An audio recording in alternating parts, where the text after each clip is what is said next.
Oh, No, facts. no countdown. Just straight into the live stream. Straight in. No mercy. Uh, Welcome back, everybody, to Western Mass Turf, the live stream. Tonight we have Busy Bees and we have Jay Bart. Welcome, gentlemen. How are you? Good. How about you? Good. I'm good. How are you? Good. Good. Thanks. Yeah. Thanks for asking.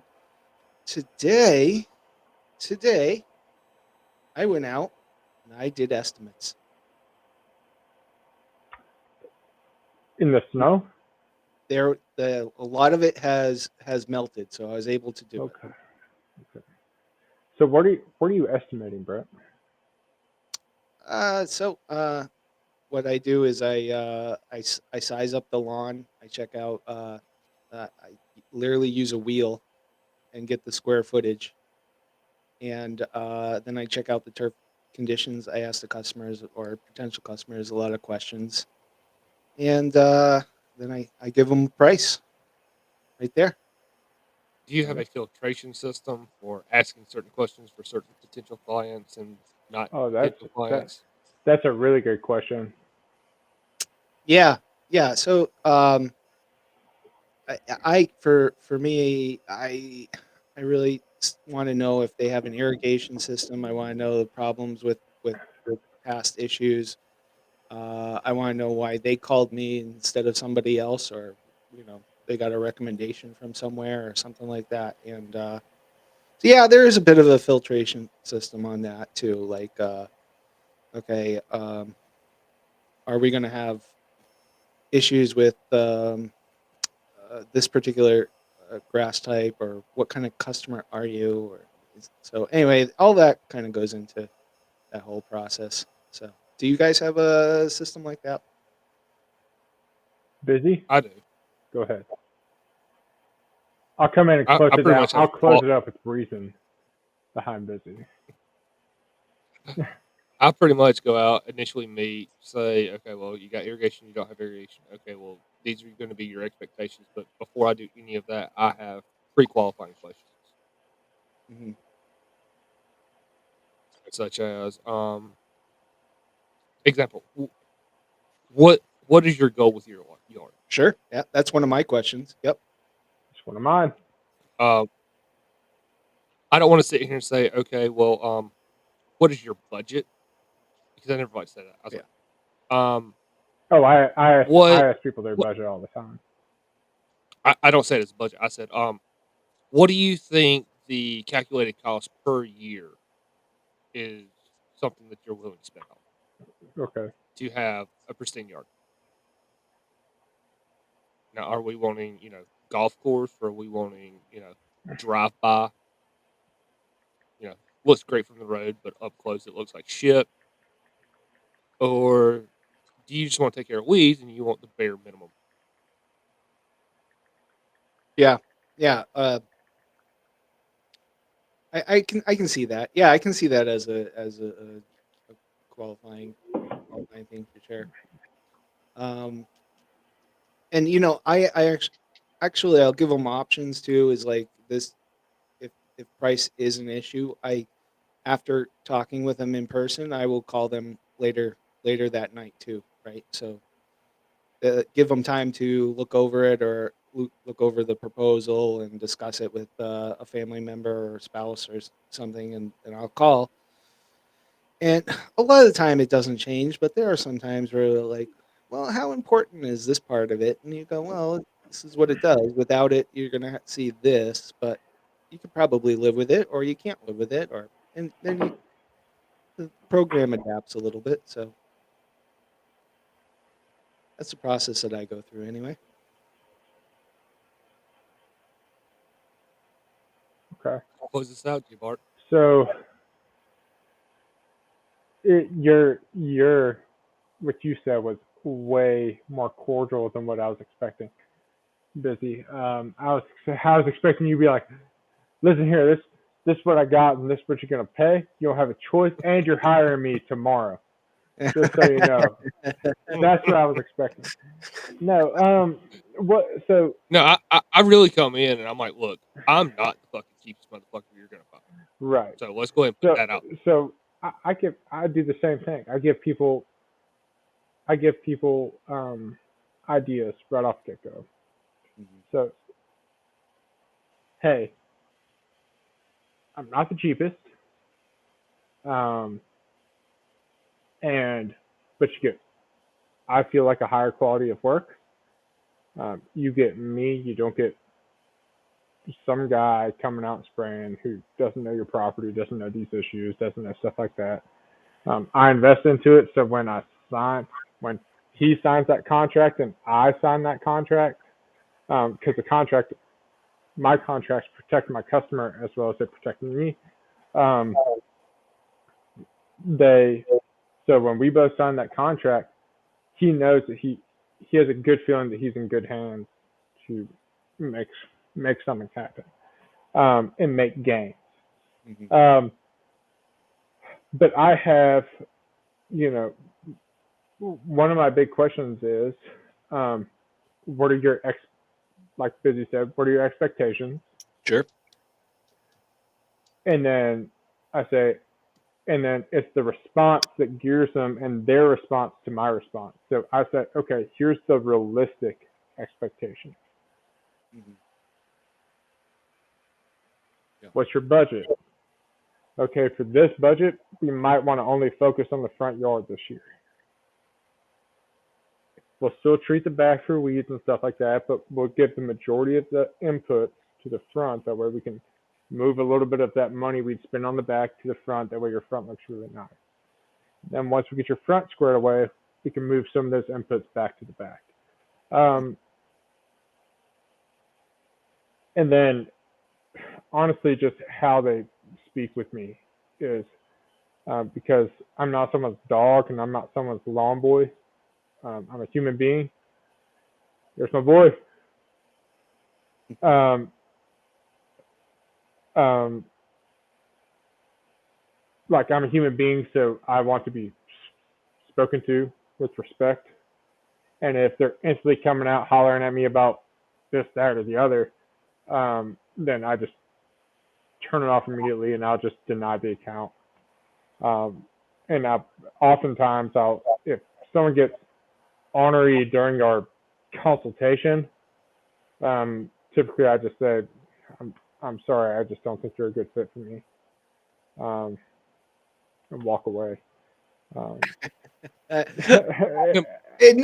you're not wrong. You're not wrong. It brought back a lot of memories for me. And I've worked for some uh, big company, and I can remember doing an application to one of my customers' lawns, and the neighbor came over and aggressively, it was like, you need to come look at this. And I'm like, you're not even a customer of mine. Like, I want an estimate. And then I think Tucker was with me that day too, yeah, standing in I, the driveway saying, "Come here." You know? they would see me politely wave and then get in my truck and leave, and like pretend like I didn't hear you. Um, yeah, there's definitely turn-offs with customers. Of course, I'm Busy and I were in a different area. Mhm. Which, like, any consultations that are coming now, Yeah. like this time of year, here where I live, I instantly know there's going to be trouble. Mm. Like I have a consultation coming up. Woman's first name is Karen, so I know already that she's going to be a Karen, and I'm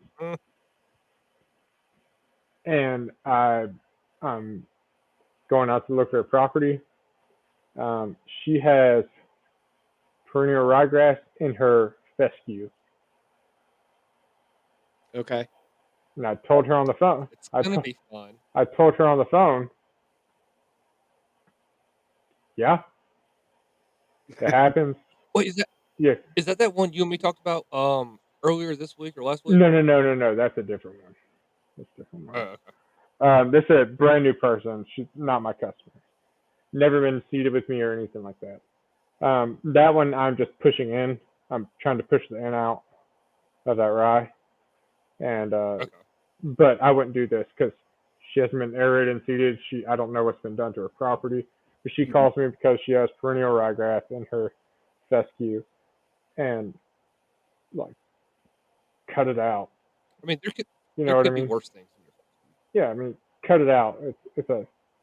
I mean, I understand it's a different shade of green, and right now it really pops, but you can cut it out, and then you can spot treat it with a PGR so it doesn't stand up quite as tall. But whatever So- I put on that perennial ryegrass is more than likely going to kill the fescue. So, Oh yeah. Yeah. In our blends here, we have tall fescue and perennial ryegrass blends that we put together for our lawns. hmm It's just Yeah, people just once again, like, you get into like unreal expectations. So and this woman called me and I told her, I said, hey, I charge for face-to-face consultation. mhm. She sent me a picture, said, what's the yard been treated with? And she sent me a picture of a bag of like ortho weed and feed or something like that. Lovely. Yeah. And I said, I don't care. It's a picture of the front of the bag. There we go. And I was like, can you flip the bag over? Yep. And she said, oh, I threw the bag out. This is an old picture. I was like, oh, so you were bragging about this stuff at some point in your life. And I was like, okay. Well, she thought it was Dallas grass, and like when she texted me and she said, hey, I have Dallas grass in my yard, I was like, oh my gosh, like, this is the strangest species or subspecies of Dallas grass I've ever heard of. Like, for it to be germinating after like pretty decent frost. Yeah. Right. Yeah. Like in March. Sure. I was like, No, I did see when we had that warm front. I did see a couple pop up. dude, I haven't seen a lick of Dallas grass. Did see some quack grass though, in the customer's yard. Oh. But it was like this yard hadn't been cut since like last summer. So they were trying to do a reno, and like, I guess their mower missed a spot or something like that, and I saw quack grass, and I was like, this is going to be a problem. But that's some triclopyr and fusilade can't fix. But yeah, like, there's definitely like turnoffs for customers, but I try to take them on. I try to treat people, the golden rule. I always try to treat everyone, not just customers, the way that I want to be treated. Sure. Oh yeah. Well, it's something that the golden rule doesn't really specify, so that kind of varies day by day.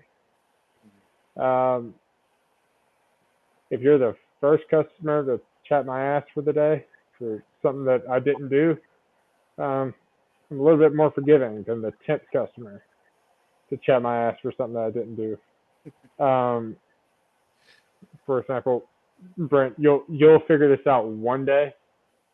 They're installing fiber all over this area. What? What is that? I don't know what that is. Fiber. It's Yeah. It's called high-speed internet. What? It's good. It's good internet. Good And internet? and Yeah, so we know you got Frosty the Snowman dial-up AOL connection over there. Yeah. Like Ray's got coconut he Wi-Fi. still Oh, Brent still has to put the disc in his computer to download AOL. The ones you got for free in the mailbox. Yeah. Right. Yeah. 7-day free internet. Right here. Not everybody does that. But like some some of my golden streets, some the streets that I love, that I have 10 accounts on. Um, Fiber just came through, Mhm. and now they want me to sod it because Oh, they're on like my top tier package. okay. And I'm like, yeah, that's like, you need to be getting in touch with these people. Um, I'll come out here and let them put the sod out, and then I may come back by and like till up the area that they put the sod down and put some amendments in, and then lay the sod back down. That way, it actually takes. Mhm. But I'm not buying 2 pallets of sod for your front yard, my man. I'm sorry. Um, No. and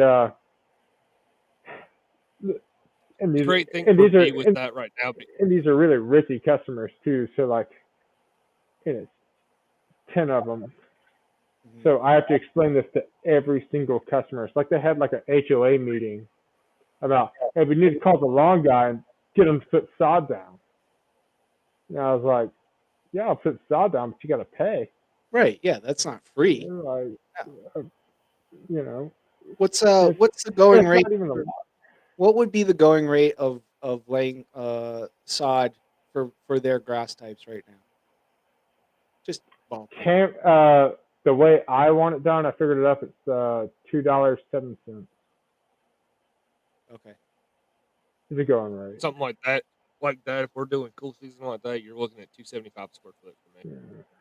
Or 2.7. Mhm. Yeah. Okay. That's And that's no prep no or minimalist. no Right. mine Right. Right. mine Just like rake it out. Yeah. that price that I gave was good Mhm. prep, Yeah. heavy prep. Mhm. Oh, that's no prep me. I'm looking at That shit cost me. I contract Cameron for it and a couple other guys because I don't do installs. Um, and and I think his price per square foot unprepped was $1, like $1.75 or something like that. I say somewhere between like 160, 180. Yeah, and then prepped was in at like 2 something. I forget. 225, 250. Yeah, somewhere in there. And Yeah. which is fair. That's a good price for it, and that's a very comfortable price for it. Cam's saying $1.80.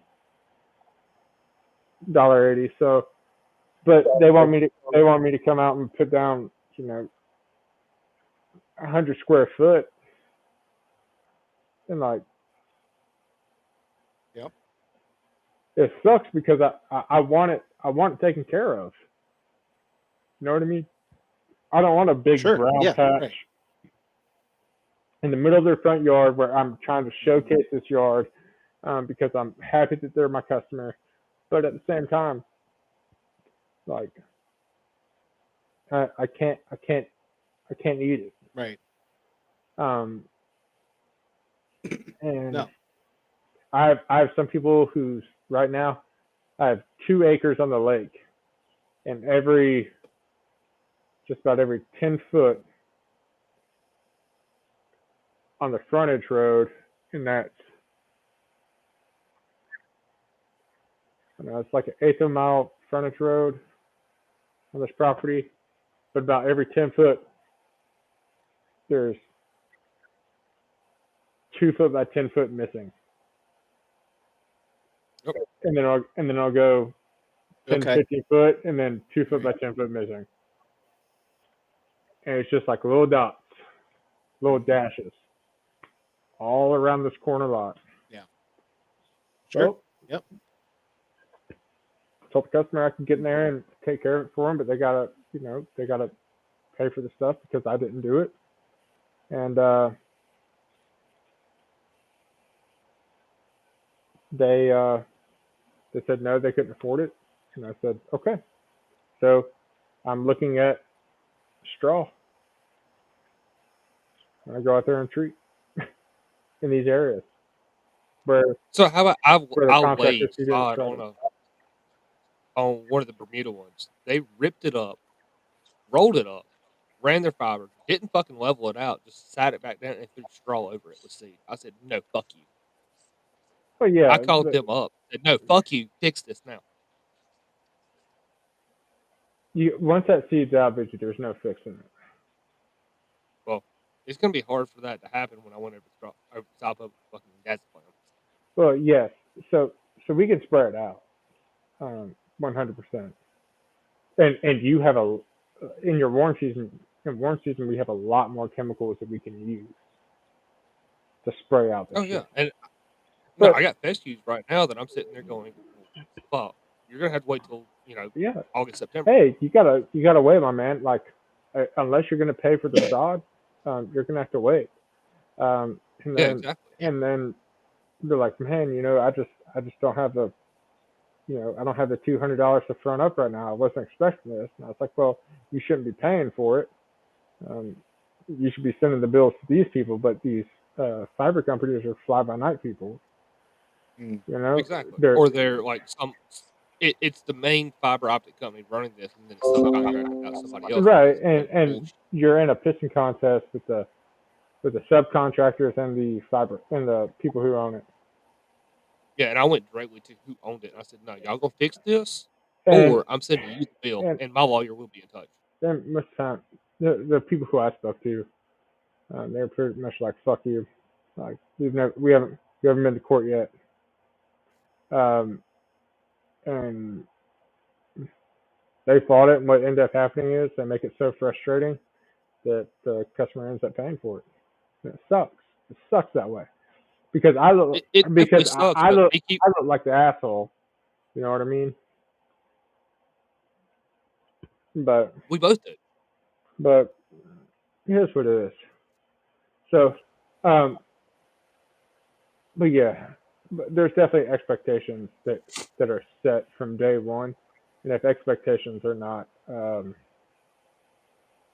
I feel like if expectations aren't met at day one or put out in day one, then it can go two ways. You can be completely walked over, or Or you can be me. you become completely like disposable. So you can be of value and walked over, or you can be valuable and disposable. You know what I mean? Um, like where they see how good you are, and they just don't care, so you're disposable. Mm. Or they see how good you are, but they want to walk all over you and tell you what to do on turf, and you're like, hey, I'm a professional. Um, uh, you hired me. I'm not going to put out your shitty Lowe's stuff. Like I'm sorry, like Sure. I might, depending on what the chemical is. Like I've done it before. Like I was like, yeah, we can run this right now for sure. Mm. Let's go. I'll just charge you for labor. Hell yeah, let's go. but And like, I'm not responsible for what happens. yeah, but well, I read the bag and like I knew that it was safe, and I was like, yeah, like I'll put this out and I'll put my name on it. Like you're probably not going to have the same results as your cross street neighbor who I'm treating, but yeah, like I'll put it out if you want to save a nickel. And then they end up saying, oh, like why does my cross street neighbor's yard look so much better than mine? And I'm like, well, remember, I remember, wonder. remember when I put that bag of like 1806 out from your neighbor's yard, and you gave me a bag of Organite. weed and feed, and it's like numbers were like a 821 or something. Like yeah, like of course they're gonna see better results.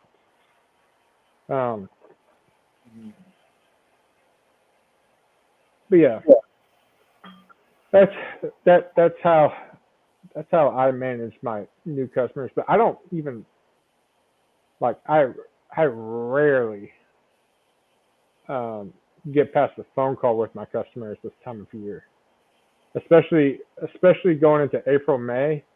If it's May, and you call me about cool season,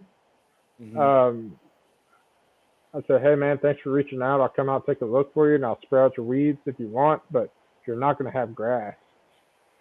Mhm. Yeah. If it's warm season, I'm like, hell yeah, I'll come out there, I'll fertilize the shit out of it. Let's go. I got 2 bottles of Celsius on standby. Let's send it. So yeah, I mean, like it's just making expectations clear Sure. with customers, and then telling them straight up, hey man, like I can't have my name on your property right now. Mhm. Like your yard is that crappy. Like, you had Oh no, I'll put my name on it, but you're not gonna have shit for a while when I come in here and I fucking burn it down. oh yeah, like I'm I'm about to tear this thing up. Like here it is, July, and I'm running the first round of broadcast application apply on someone's yard. You know what I mean? Mhm. Yeah. And like trying to convince them like it's gonna be okay. It's gonna be Been there, okay. done that. It's gonna be okay. And they're like so frustrated with you. They're just like, brother, it's gonna be okay. Like, Yeah. So we that you guys are bringing up all those great memories for me. I had a customer do that to me 3-4 years ago now, I think it was, and she hired me to do the lawn in July, and I told her, okay, now this is a salad bar, so you're going to be looking at reseeding it, right? So she's like, okay, I understand. And I spend the season, taking out all the weeds and promoting what she did have. There were some areas that were going to be fine. And she called me and she goes, I think I regret doing this. I go, well, I let you know off the rip that, I mean, this is going to require significant seeding after, mm-hmm. I'm done with this. making that because 90% of customers, whether they're multi-millionaires or they're just guys in their 1,000 square foot or 800 square foot duplex, and they have like their Postage stamp. 50 square foot of turf in the front and back that they want you to treat, which I don't mind treating. Yeah. I don't mind giving people the sexiest 50 square foot on the entire block. Yep. I'm And if okay I with got that. 10 of them in one stop, oh god, that is a money fucking maker. Love it. But anytime you're like, hey, yeah, I'll come in here. Hey Brent, there's a microphone there. I know. Who got there? Yeah, I'm gonna come in and I'm going to kill off everything. Mhm. All of your weeds are going to be dead, and then I'm probably going to come in here and kill it some more. So you are going to reseed, right? Like, and I made the mistake when I was younger of not saying like, hey, here's your expected cost for this. Yeah. Because I had people say like, oh yeah, I'm a reseed. Mhm. And then I'm like, okay. Back then, it was like $300. Mhm. Okay, it's $300. Well, I don't have $300. I didn't know putting down seed was going to be that expensive. And I'm like, well, if you're not going to reseed with me, then I just wasted. Like, I was happy to take your money, and I still profited, but um,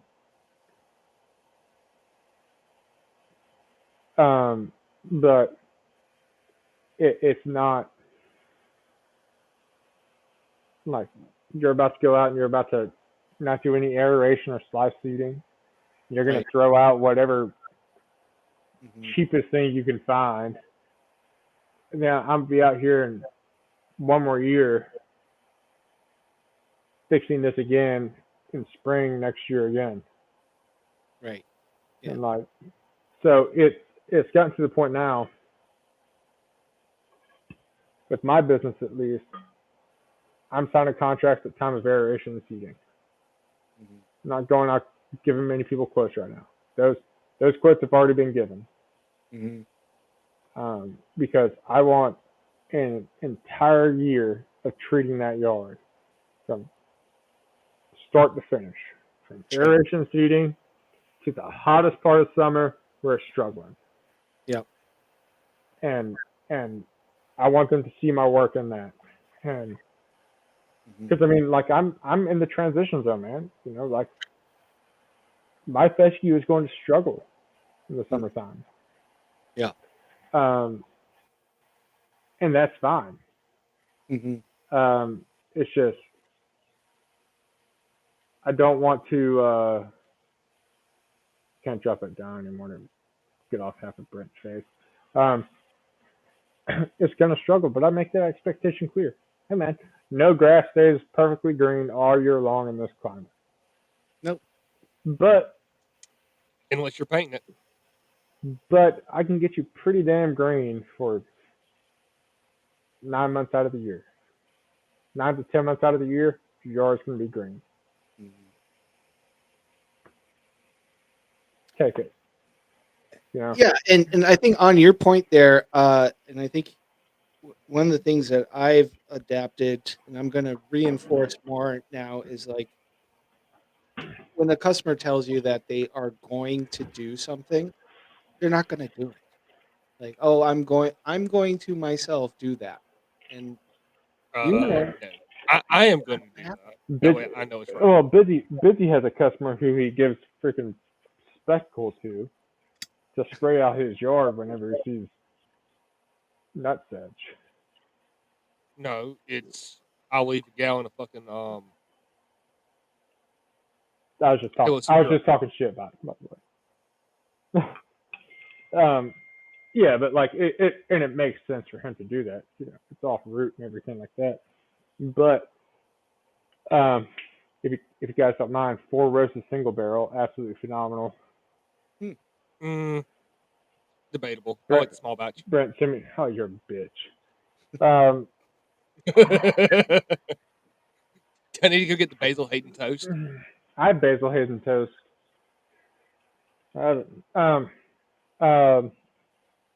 You actually got me on that like a couple of podcasts ago. You're welcome. But yeah, thank you. But there's making your expectations clear and then not allowing your customer to say, hey, I want to do this, I don't want to do that, has made my business way easier. I give customers packages now. Okay. I give them 4. You can pick one of the 4. You can pick my very basic, which is a 5-way. Okay. My next one up's a 7-way. Then I get into 9, and then I have my golf course that is like, you get a golf course budget on your 10,000 square foot, pretty much. And they pay for it. I mean, and they seem to be okay with it, but you know, they don't see fungus in their yard. They don't see insects in their yard. If they see anything weird in their yard, it's actually written in the contract that they're to call me or text me. They're the only people who get my personal cell phone number. Yeah, I mean, do like, they ever end up with golfers in their lawn? If they're the golf course lawns? I'm not gonna bullshit. Yeah. I do have a property that's on a golf course. Okay. All right. And I went out there to do a treatment, and there was like a beautiful like divot out of his fescue, like a perfect like blade line. And I was like, damn, I know he got it out. Like it was pretty. But yeah, like I do see golfers in my golf course package, but that's good. But it's mostly, it's like, you know, this is gonna be a bitch. They're gonna bring it up, but god damn, they made a perfect choice. Yeah, like I'm like fuck. So and those are the people that I'm like, okay, let me run out and buy a roll of sod and let me just patch this thing in with some sod real quick. Sure. And I give them like that, their little slices of sod and stuff. Like I'll patch 5 square foot of sod without thought. You know what I mean? If they're on that top end package. Like Right. if they're on that top end package and they call me and they say, hey, I got this brown spot in the middle of my yard and it's a fungus, Mm-hmm. and I spray out the fungus, kill the fungus, and then, just because you kill the fungus doesn't mean the grass is growing back. No, right. Mm-hmm. It just means the fungus is dead. Right. Mm-hmm. So, well, okay, the fungus is Yeah, you missed it last night. We deep dove into that, into how funguses or fungicides are PGRs.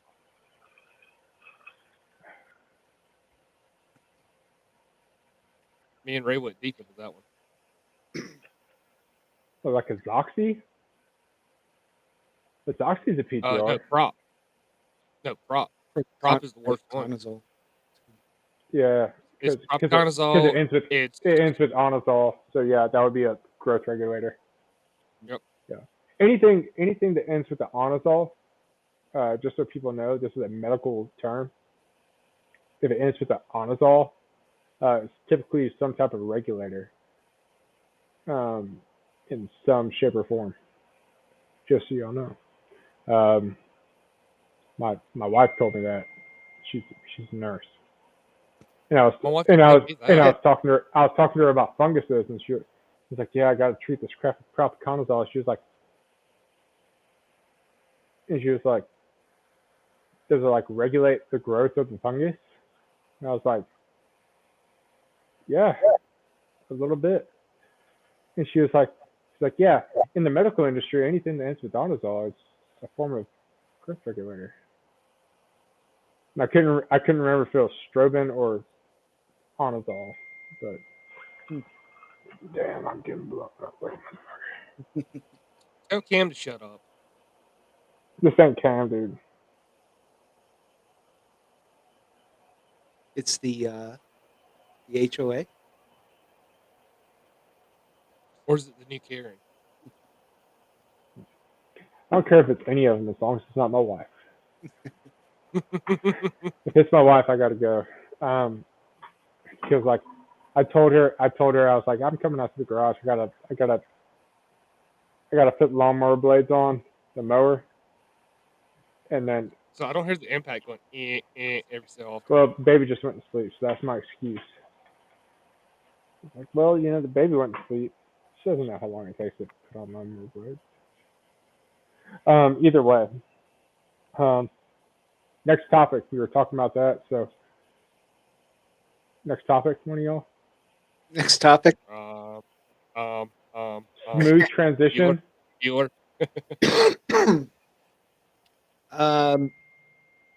No, Mike bullied me into doing this one tonight, so this is all on him.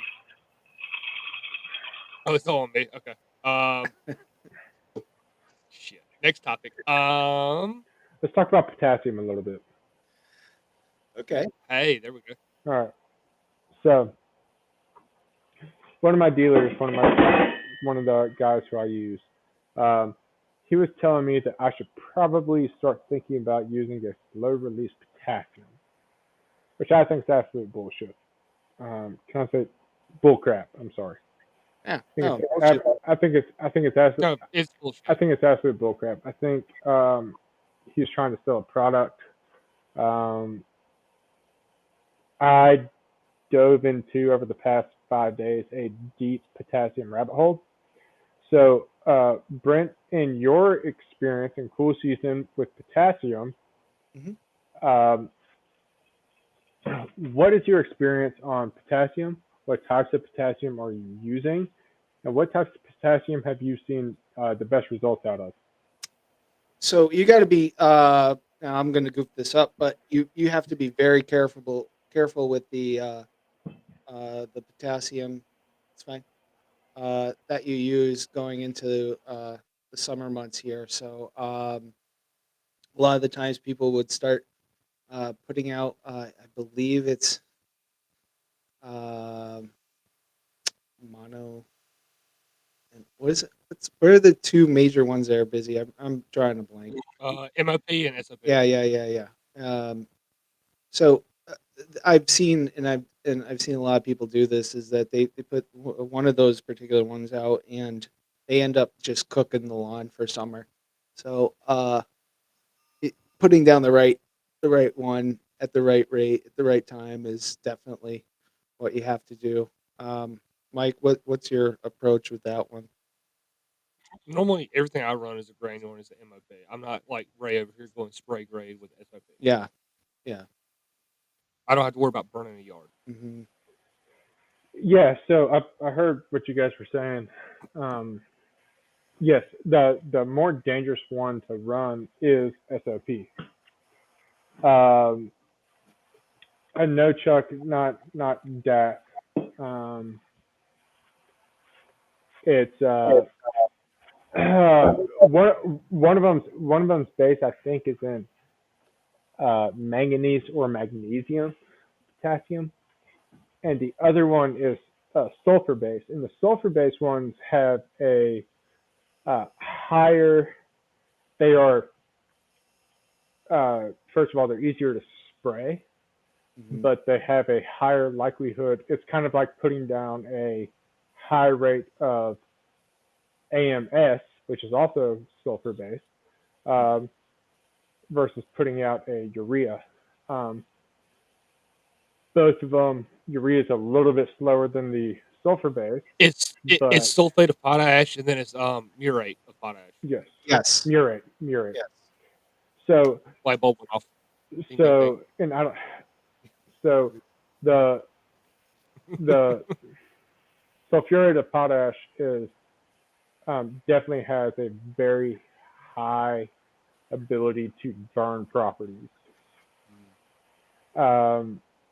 while the MOP does not. But then again, the way that potassium works in building cell walls is, if you do it properly, in my opinion, you shouldn't be worrying about putting down too much potassium right now anyways. But let's talk about the people who do have to put down potassium right now, who just took some soil samples and their soil samples say, hey, I'm at 20 parts per million of potassium. Right. And I need to get this up to, I need to get some cell wall structure in this plant before summer comes. Because we don't want the cell walls just collapsing on themselves over and over and over again. So what do you guys think about running a higher potassium right now? Like a I've done SOP? it. I've done it. I've certainly have done it. I've definitely What did the gains look like? Or did you have any? Or do you think you should only chase the potassium in the cooler season, in the winter, when you're putting down your lime and your other amendments? Yeah, so I've definitely seen some. Now this has to be on irrigated through the summer turf, like non-irrigated, but irrigated properties definitely have some improvement for improving that in the springtime for sure. So, and I'm talking about like a good month, 2 months before like summer kicks in. Okay. I agree, but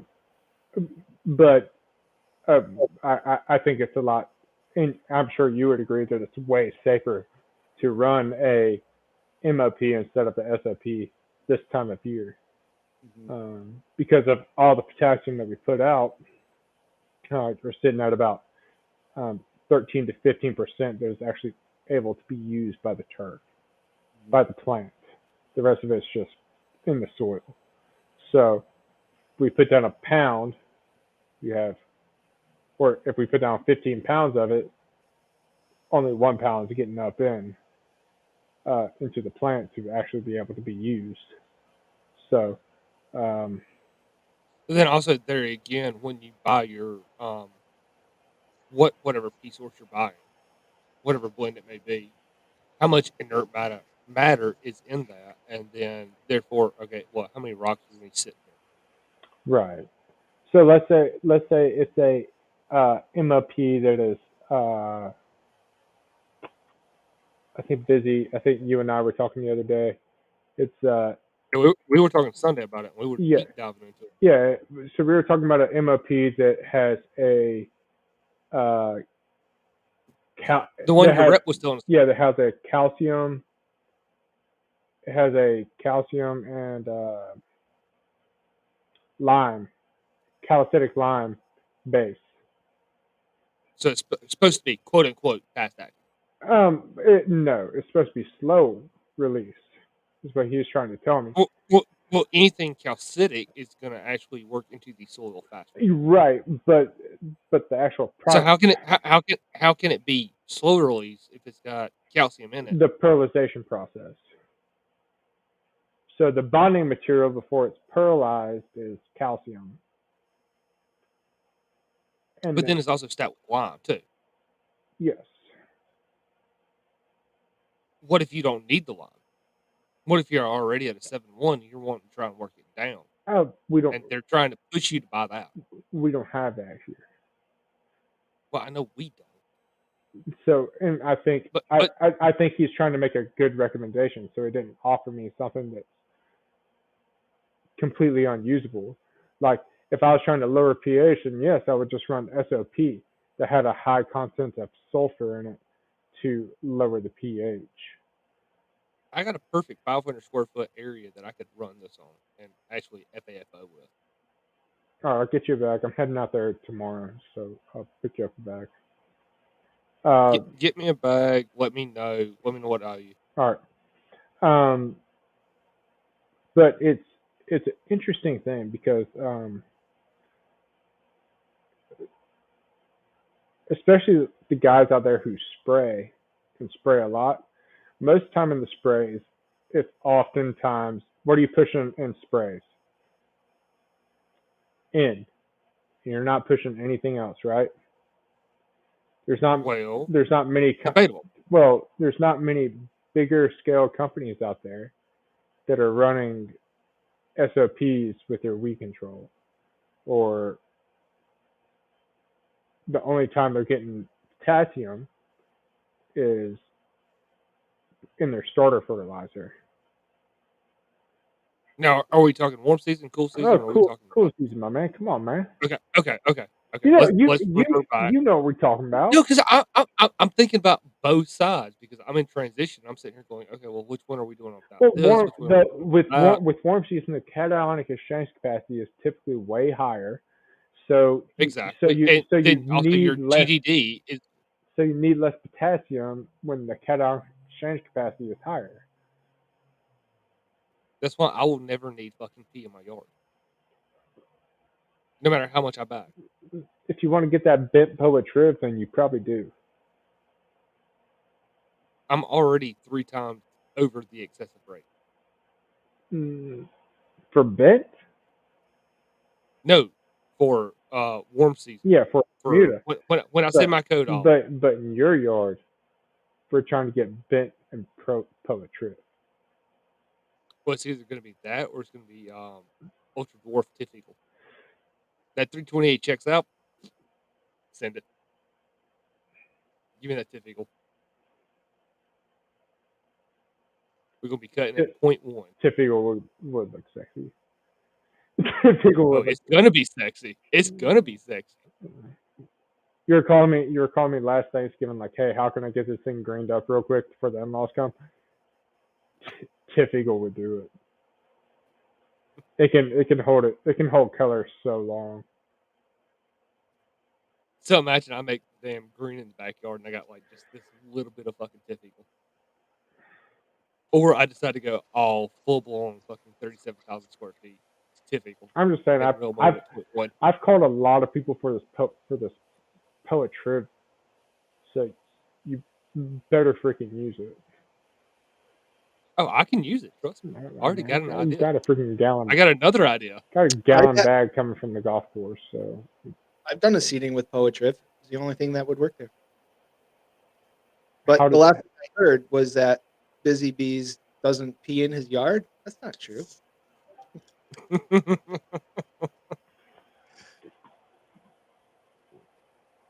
He's like, hold on a second, I gotta go pee in the yard. So I can see that. Chuck, Hang on, wait a minute. Just because Dr. Water showed up, let me go take a leak and like let me spray my urea.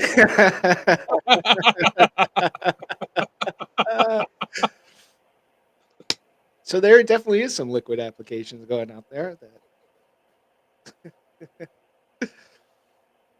Well, I'm sitting here looking at my boxwood truck, my American boxwoods, and I'm sitting here. I got a little bit of root rot, and I'm like, which one do I want to spray today with my fucking AMA combination? Yeah. Hey, Dustin, welcome to the street. Yeah, no, but yeah, I've definitely used.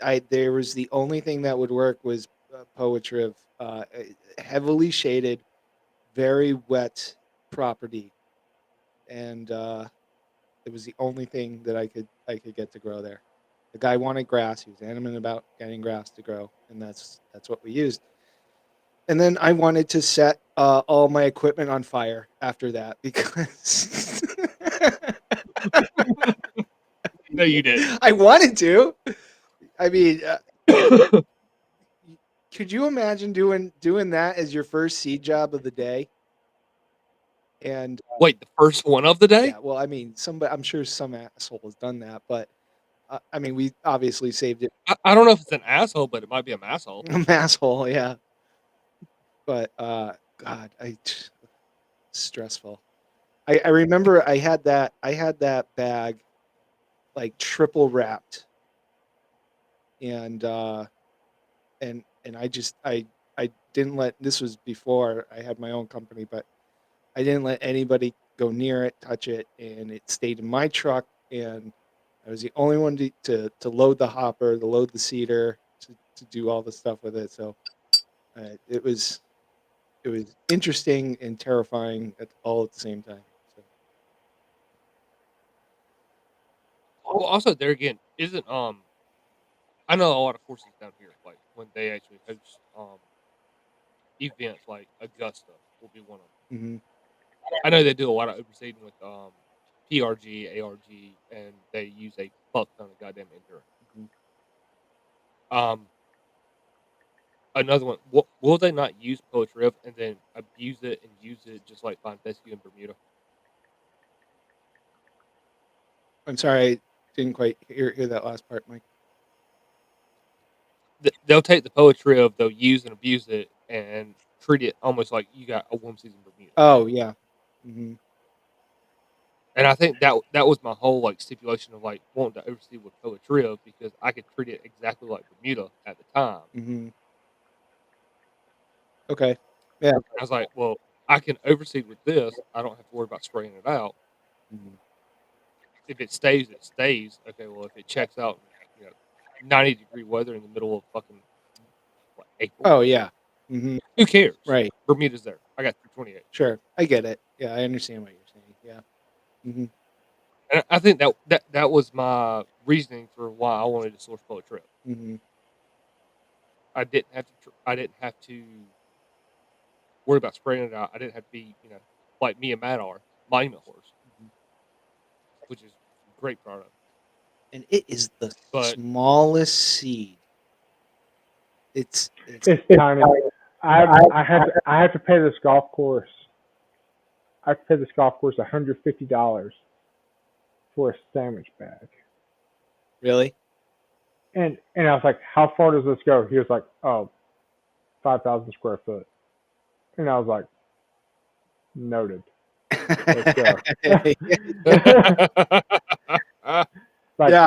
It was like the half sandwich bag. Like it wasn't, Sure. it's not big. Yeah, I swear to God, this isn't a drug deal. I'm just picking up some Poetriv. Like, yeah.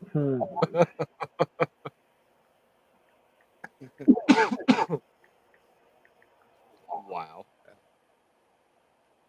But well, I think we're having some stream problems. Looks like Chuck has just put the fail on. No, me and Chuck are having we're having a conversation on Discord Oh, about the sulfur as I was sitting here very disrespectfully to the podcast. I apologize Okay, Princess. about sulfur content within. Uh, he was saying AMS versus MOP, but I think he was looking for um, MOP versus SOP, where the sulfur content is much higher, but the salt content in MOP is higher than SOP. Um, Yeah, your sodium content's a lot. yeah. You got to keep in mind that fertilizers are salts. These are salts, right? Yeah, yes, but an SOP is more saline based. It's like a more water. Keep in mind, it's a water dissolvable salt, Mhm. so It's a rusty ass it's motherfucker. less salt in parts per million, but it's more salt in the concentrate. Um, but no, we were having. So, He sent me a link to a decent article um, that was kind of breaking down the AMS, so the ammonium sulfate versus the SOP, and I don't get the full scope of why he sent it to me or what I said wrong, but I'm sure he will correct me and I'll eat it. well, And hang on, I got it. but you're gonna get Chuck on this call. If he wants to join, yeah. Yeah, let's get him on. So Chuck, if you're listening, I'll send you the link. If you want to join in, like discuss this with us, give me a thumbs up, give me a thumbs down, give me a FU. Um, but potassium has been a big thing because I've been trying to help out my friend of mine get some of his yards squared away. Um, so while we're waiting on Chuck, if he comes on, um, let's talk about soil samples a little bit, Brent. Sure. So what is your optimum range of NP? Because everyone talks about, hey, take a soil sample. Mm-hmm. We hear this all the time on the Discord that we all belong to. We hear this all the time on different things. Take a soil sample. You got to take a soil sample. And then they say, don't pay attention to the graphs. So don't pay attention to the graphs, but you don't know what the range is supposed to be. So outside of going through like what I did and reading a whole bunch of university studies Mm-hmm. of what they say our NP and K parts per million should be, what should our parts per million be with, well, P and K and some of the other stuff too? Not N, N's Mm-hmm. very quickly available. But I think this is something that's been missed over a lot of people in a lot of different podcasts where no one's ever actually talked about, like, hey, here's the range that we're trying to shoot for as a pro applicator for our P and K and our zinc and our manganese and our magnesium and, our iron and, Sure. So I can tell you for phosphorus, parts per million, Malic 3 is between 50 and 80. Okay. And I can also tell you that for potassium is between 140 and 225, I believe, or 220. 220 seems right. So 220 seems high, actually. Is potassium measured in parts per billion or parts per million? Million. parts per million. Is also parts per We're, million? we're, we're, we're not Joe Biden over here going, yeah, we need billions and billions and billions for this. We are measured in millions. Why you gotta bring politics into this? Trump's going to jail. I'm going to be deported. So Busy gets blocked on his own live stream. that I do. So,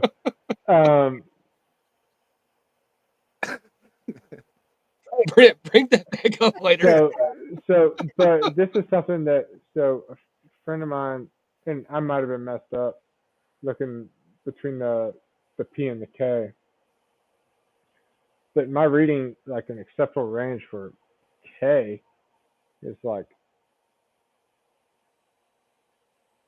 120 parts per million. 120. Yeah, it's like 80 to 120 based on University of Missouri. Okay. Do you think that's low? Or us as pro applicators, do we have to shoot? Of course, we always shoot higher than the bar. Yeah. Because we're serving someone's lawn and not our own, so our input levels are higher. Is as a pro applicator, we just is the 120 is like the 200 area just because we're pro applicators and it's fully sufficient at less. That's for I would shoot for that number is for an established lawn. So I would even probably go higher for establishing a lawn, to be honest with you. Okay. Mhm. So we're saying 220 is parts per million is a great place for K Yep. to be. Potassium, you're saying, or potash, not potash, phosphorus. Phosphorus.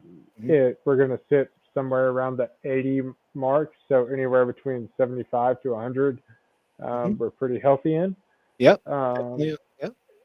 so what about some of the other stuff? What about zinc? Zinc. Doesn't really need to be that high. I don't know. I don't quite remember the exact number for zinc. I could probably find one. I have like 100 soil. Oh my gosh. Hey, Chuck, what's up? Hey, Chuck. bud. What's up, J-Bart? What's up, man? Can you get into your question a little bit more? Confused earlier. I thought you were talking. Yeah, I thought you were talking about potassium and not phosphorus. So MAP, DAP does not No. apply. Yeah, we're- No, yeah, I was talking about potassium. So we have MOP and SOP. Right. So SOP. But MapAdapt is another good question that we should deep dive into right now. Well, let's finish up this potassium question with Chuck real quick. So SOP is like what we would consider a faster acting, more risky application in this professional world. From my understanding and my reading, unless you're in a high pH soil, there's no need to add more sulfur to the soil to lower pH. SOP does have less salt content parts per million than a granular would, but let me get into granulars are easy to apply and it dissipates within the soil easier, not easier, but really easier to apply, and you can get a better application, more even application.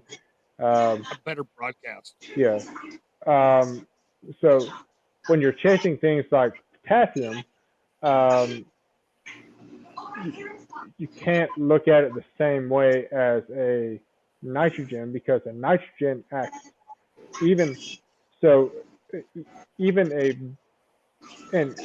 anyone's Brent, tell me if I'm wrong, B, tell me if I'm wrong. Even the slowest release nitrogen is going to dissipate faster than your slower releases of potassium. Potassium takes a long time to break down and for the plant to absorb. Am I wrong, guys? Or yes or no?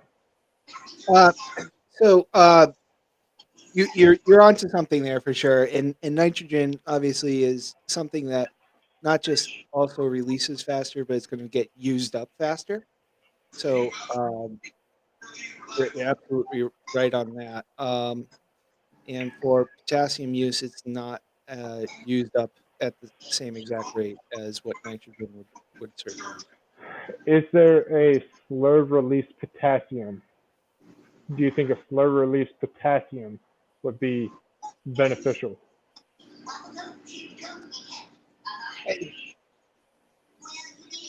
Is this like a BMS kind of thing? Is this like some new age like So it's like we talk. It's like you and me talk Sunday. Why do we need a slow release if we're Well, pulling soul samples? I know the answer. I read 15 articles today about potassium and how it's uptaken and how much actually of that potassium is actually able to be used by the Utilize. plant and utilized. So Like yeah, you got to throw a from metric from ton out. from 10 different universities. I've read this today. Sure. But I have a sales guy trying to tell me, hey, maybe you should look into some slow release potassium. In which case I'm calling bullshit on or bullcrap on. Right. But, I already called bullshit. well, we both called bullcrap on it to begin with, and then I did more reading, so I logged all the articles and I sent them the file today of all the stuff, just like from universities saying you don't need to make your K any slower release than what it already is. Sure. Yeah.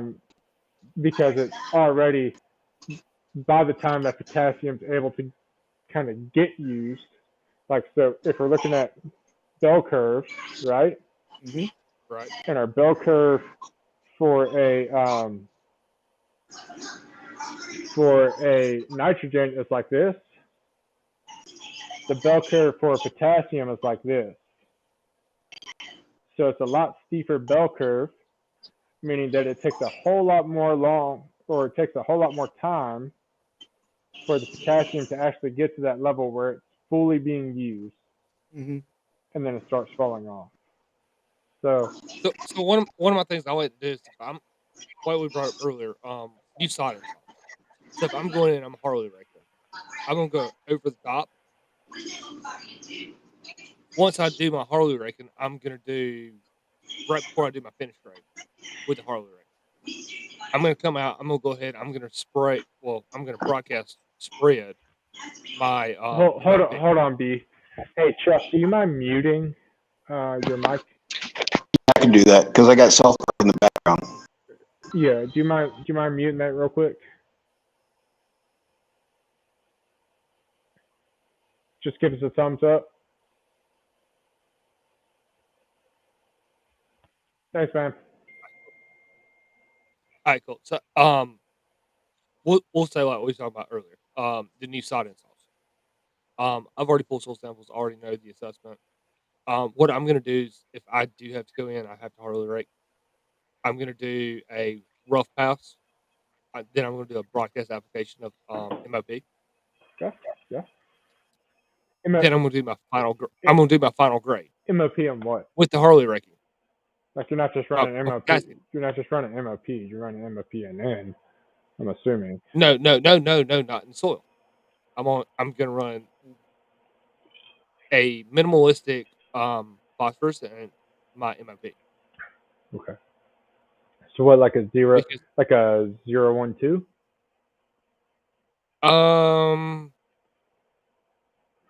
like a 0.510. Yeah, that's okay. 012. Yeah. Yeah. All right. So So with that there, I will sit there and then I will do my broadcast. Then I'll do my white final grade with Harley ray. That way it's in the soil. yeah, so cultivating it in. Yes, I'm cultivating that in, and then I will do a minimalistic on the bare ground above it, right before I lay the sod of the same 012, and then I will light with water. Then I lay sod. Once I lay the sod, then that's the only time I can actually legitimately justify like an SOP, because I know they're going to be watering every single fucking day. That way I can promote nothing but fucking root growth. So a SOP. To get it established. Yeah, an SOP would be great on a sod install where you know they're going to be watering multiple times. They're going to be pushing two. And here's the thing: I have full control of fucking irrigation, so therefore I have it timed out on my phone with a Wi-Fi fucking controller, and I go in and I like, okay, time to water. Okay, time to water. Okay, time to water. Right. I think Chuck stepped away for a second, but Zinc. How much zinc do you need? Is that what we were talking about? I thought we were going to get into um, Oh, phosphorus. you're gonna talk about the phosphorus. Go ahead. I was just finishing up on the last thought. I have no clue how much zinc you need. Honestly, that is one thing on a soil sample. I'm just don't have a clue.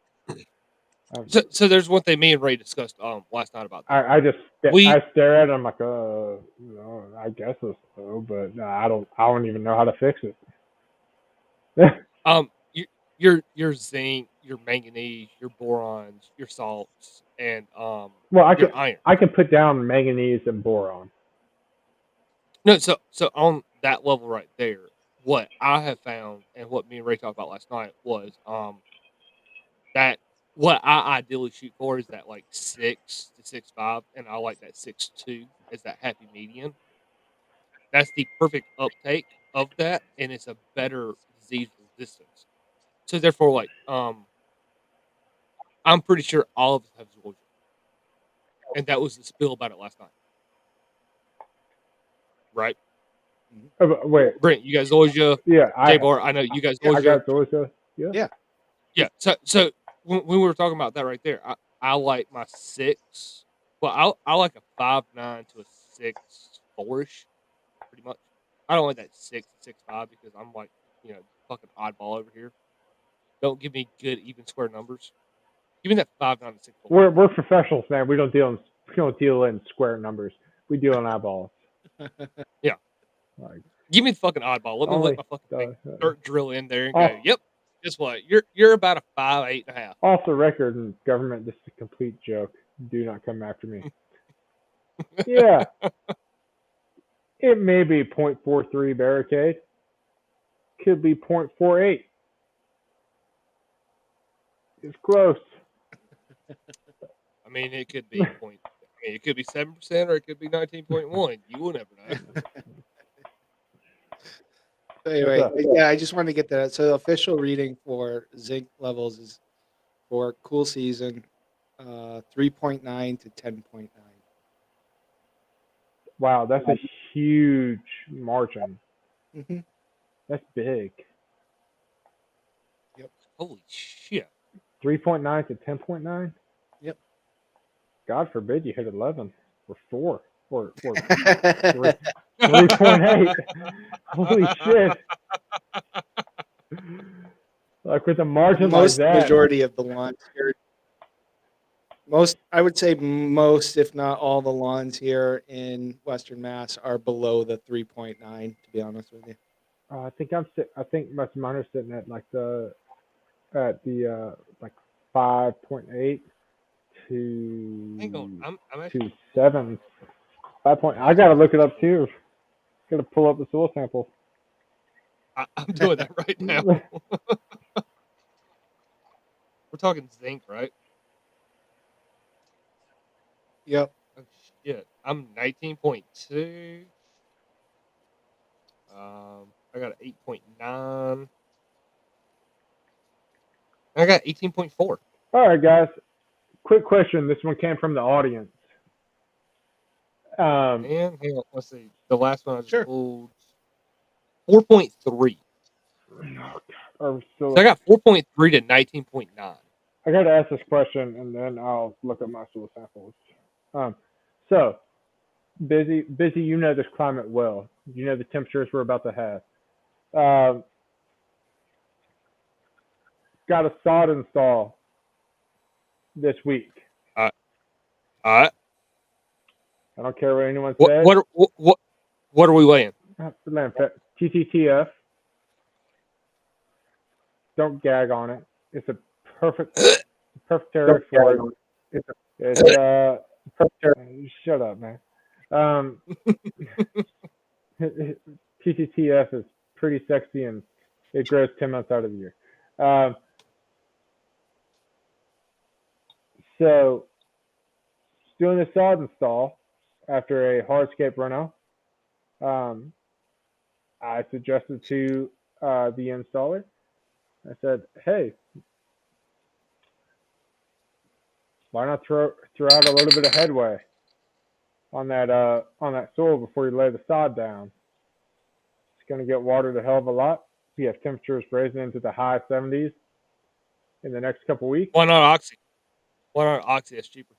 Because we have bags of headway on standby. It's a granular laid down on the soil before, and Okay. send it. Any thoughts?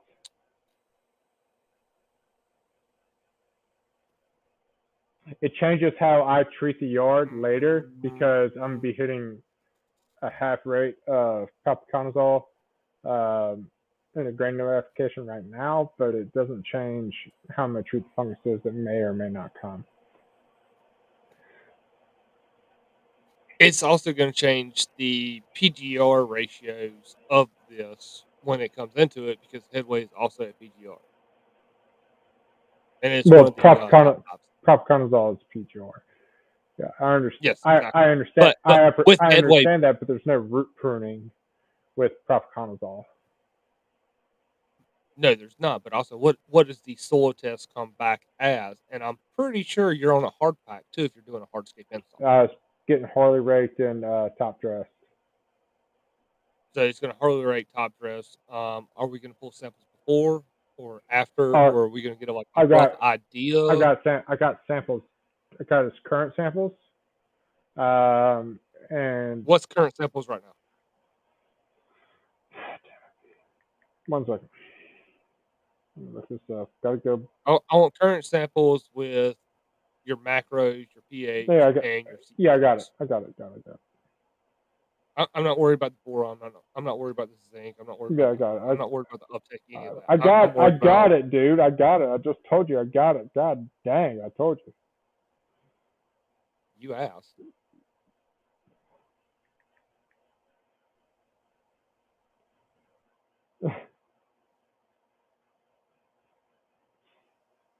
Love you.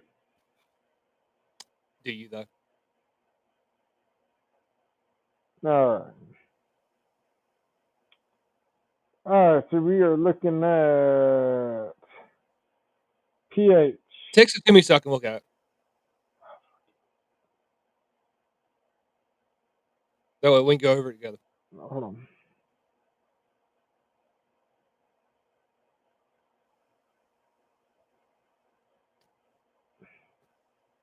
Can you put this on the thing so people can? Oh, can't send. You got to text it to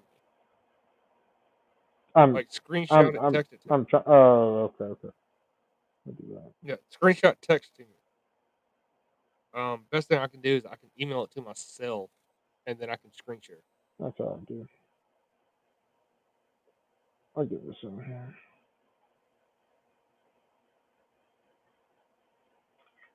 Or yeah, do it that way. My dude took I made my dude take soil because he didn't want he came to me with soil samples already, and which I was like super excited about. So which dude is this one that I know of? No, I haven't spoken about him. We have to. I can't like black. No, just between you and me. I'll talk to you tomorrow about it. So,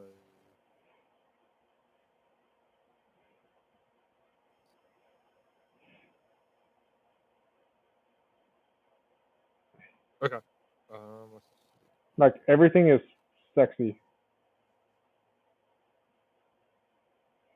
So everyone listening, we're looking at a P, 8.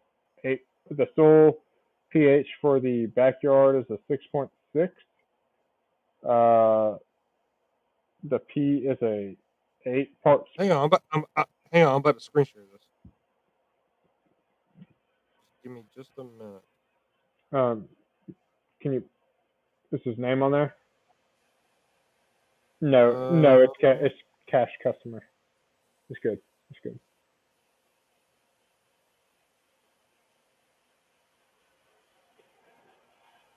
So let's see here. Let me do this print real quick. Let me screen share. Brent, what do you think about putting down propiconazole before we put down sod in May or in March in the transition zone? On for a tall fescue, Yes, tall fescue sod. propiconazole granular underneath. It's going to be a granular underneath. Send it. That's what I'm saying. Hang on. I just heard you swear for like the first time ever. Yeah, I'm trying to deal with the internet right now. It's not cooperating, but Yeah. Fuck Brent. it. I'm not able to share my entire screen. I know because the internet's not cooperating. Oh, damn you, internet! We're probably gonna have to end it here. There's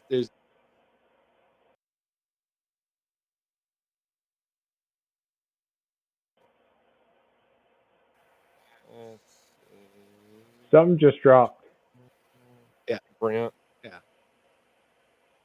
So it might you got like a minute.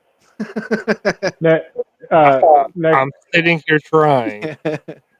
next time, Chuck, we'll get into your phosphorus a little bit deeper, and hopefully It won't give me the option to share. it's not going to work with you. You got to quit. You got to stop. You're poking in the wrong hole. You got to find a different one. Chuck, I'm sorry that we couldn't get to that. Hopefully, Brent and Mike can have me on again. I enjoy these conversations. They're fun for me. We get into hard stuff, and sometimes we get into less hard stuff. Tonight we kind of winged it. But guys, thank you for having me on, and I really it's always a appreciate pleasure it. to see you. Yeah, thanks. It was fun. We winged it, and then we still deep dove. Right. We always deep dive in our conversations, Lizzie. I don't think I even know where the shallow end is anymore, to be honest with you. No, in grass, there's not. Oh, wait a minute! Wait a fucking goddamn minute! Here we go. Oh Lord. I figured it out. Watch this.